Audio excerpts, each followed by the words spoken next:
Selanjutnya buka project Android Studio kita. Lalu sebelum kita mulai mengambil data yang ada pada MovieDB, yaitu berupa JSON format, seperti ini. Pertama kita buat dulu tampilannya. Seperti biasa, buka folder res, lalu buka folder layout, lalu buatlah satu file dengan nama activity home, seperti ini. Lalu pada activity home, kita buat tampilan seperti biasa. Di sini saya menggunakan constraint layout agar lebih memudahkan untuk mengatur tampilan. Tambahkan properti yang dibutuhkan. Yang pertama untuk lebar dan tingginya seperti ini. Lalu kita perlu menambahkan toolbar supaya aplikasi kita terlihat menggunakan navigasi nantinya. Seperti ini. Lalu tambahkan properti yang dibutuhkan, lebar dan tingginya, beserta warna pada toolbar. Di sini saya menggunakan warna putih yang diambil pada color resource. Seperti ini. Selanjutnya saya menambahkan beberapa tampilan supaya agak terlihat lebih menarik. Elevation. Lalu constraint-nya kita bikin di atas karena toolbar ini posisinya ada di atas. Lalu jangan lupa tambahkan title pada toolbar dan text color untuk title-nya. Seperti ini. Selanjutnya kita perlu menambahkan progress bar supaya ketika kita menjalankan aplikasinya, user tidak akan menganggap bahwa aplikasi ini tidak berjalan. Sehingga kita perlu menambahkan loading progress di sini menggunakan progress bar. Berikan ID seperti biasa pada progress bar, lalu tambahkan style. Style default di sini yang saya gunakan yaitu menggunakan fcompat progress bar. Lalu lebar dan tingginya saya bikin wrap content supaya dia tetap berada di tengah.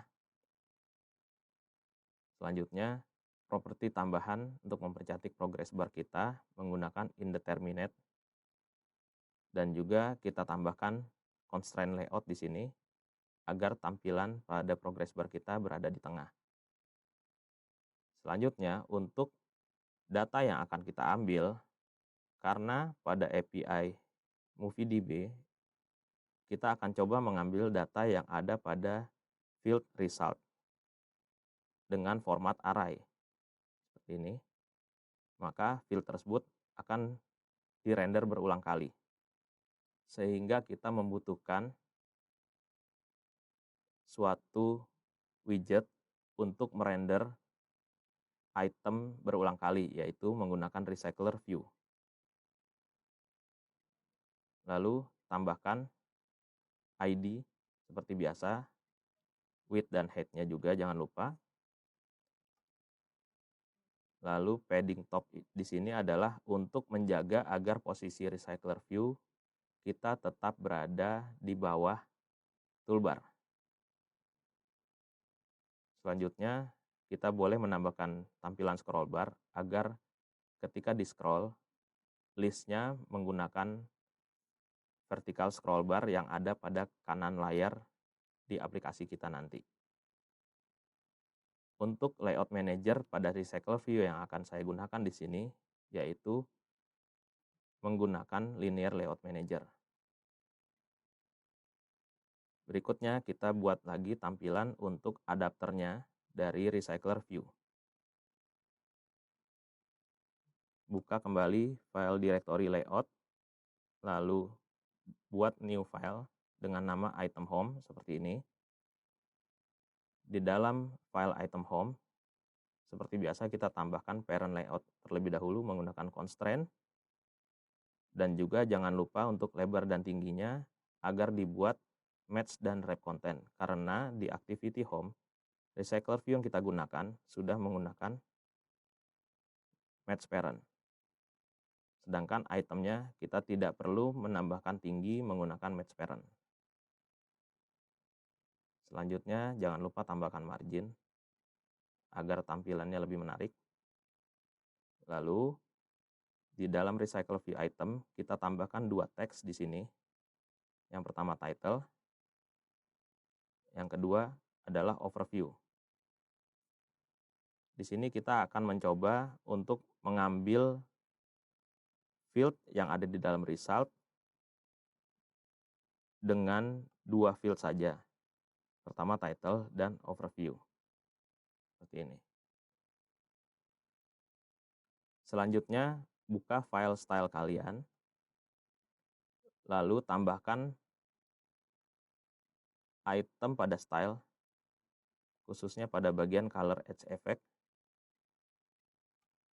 Di sini untuk mempercantik tampilan juga. Dan berikutnya, kita buka file Android manifest, tambahkan permission internet. Kenapa dibutuhkan permission internet? Karena kita akan mengambil data melalui internet dengan MovieDB tersebut. Ini. Berikutnya kita akan mencoba menambahkan dependensi dari retrofit yang sudah saya jelaskan sebelumnya, yaitu retrofit adalah HTTP adapter, sedangkan OKHTTP adalah HTTP client. HTTP adapter dibutuhkan untuk mendapatkan endpoint dari MovieDB, dalam hal ini /discover. Lalu kita tambahkan seperti ini, di copy saja implementasinya, lalu dipaste ke dalam file build.gradle kita. Seperti ini. Karena MovieDB dalam hal ini datanya menggunakan JSON format, yaitu data yang dapat dipakai oleh aplikasi klien untuk merubah dari konsep JSON menjadi objek. Maka dibutuhkan converter. Converter yang dimiliki oleh retrofit ada beberapa macam, yaitu JSON, JSON, MOSI, dan lain-lain. Kali ini kita akan mencoba menggunakan converter JSON terlebih dahulu. Maka dari itu kita tambahkan hal yang sama pada file Gradle kita, seperti ini. Dan untuk OKHTTP, kita akan tambahkan juga copy pada bagian ini, lalu pastekan kembali pada file Gradle, seperti ini.